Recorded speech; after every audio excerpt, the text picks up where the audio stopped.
अंगं हरेः पुलकभूषणमाश्रयन्ति भृङ्गाङ्गनेव मुकुलाभरणं तमालम् अङ्गीकृताखिलविभूतिरपाङ्गलीला माङ्गल्यदास्तु मम मङ्गलदेवतायाः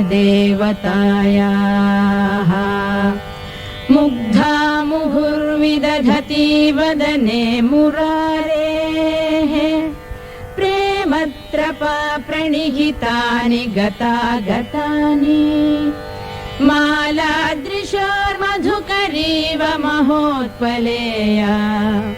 सा मे श्रियं दिशतु सागरसम्भवायाः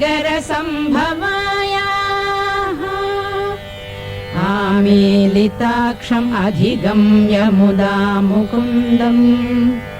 आनन्दकन्दमनिमेषम् अनङ्गतन्त्रम्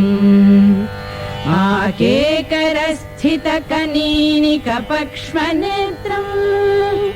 भूत्यै भवेन्मम भुजङ्गशयाङ्गनायाः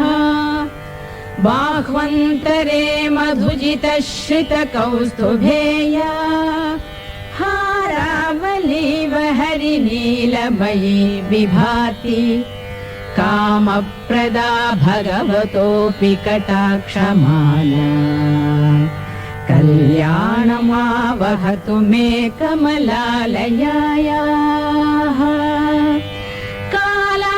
कालाम्बुदालिललितो रसिकैटभारेः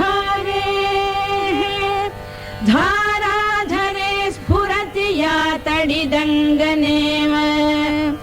मातुः समस्तजगतां महनीयमूर्तिः भद्राणि मे दिशतु भार्गवनन्दनायाः प्राप्तं पदं प्रथमतः खलु यत्प्रभावात् माङ्गल्यभाजि मधुमाथिनि मन्मथेन मय्यापतेत् तदिह मन्थरमीक्षणार्थम्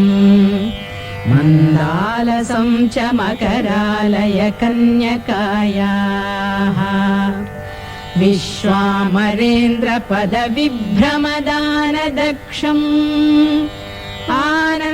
आनन्दहेतुरधिकं मुरविद्विषोऽपि ईशं निषीदतु